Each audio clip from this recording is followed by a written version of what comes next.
Hello दोस्तों, मैं हूं डांसर अभिजीत शर्मा और आप सभी के लिए मनोरंजन के लिए मैं डांस वीडियो बनाते रहते हैं मनोरंजन के लिए।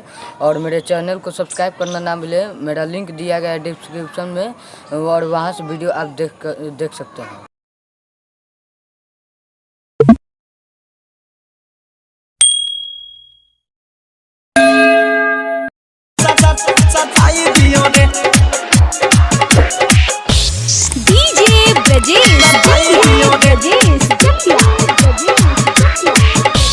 शुभना हमार ठोके कपार रूसल बायसन भातार से जवानी जियान सुखले बिहान हो खता उनका विचार से हाय हाय आहिरे माई।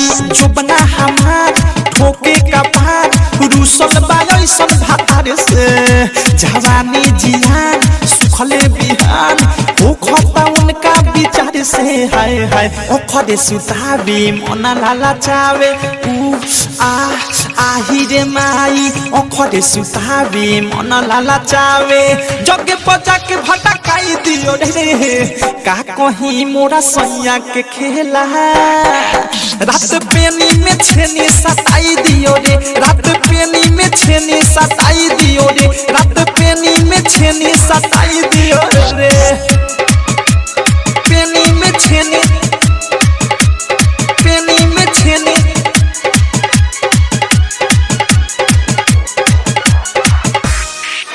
सताई दियो रे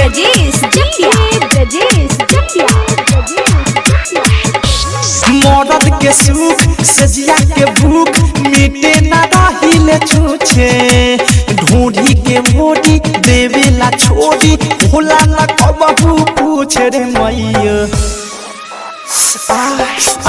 मरद के सुख सजिया के भूख मिटे ना रहिले छूछे ढूंढी के मोड़ी देवेला छोड़ी भोला न कबहू पूछे रे मैयो। शादी कैनी कबहू न खैनी हाय रे हाय रे हाय रे हाय। शादी कैनी कबहू न खैनी होखे जे चित पलटाई दियो रे का कहीं मोरा सैया के खेला रात पेनी में छेनी सताई दियो रे रात पेनी में छेनी सताई दियो रे खाली पेनी में छेनी सताई दियो रे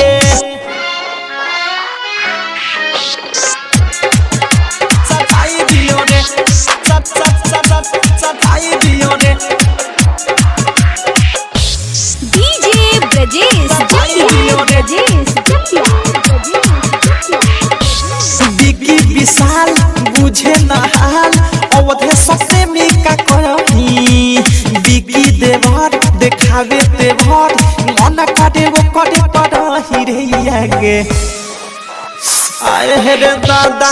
बिकी विशाल बुझे न हाल अवधे सत्य में का कही बिकी देवर देखावे तेवर मन काटे वो कटे पड़ही रही।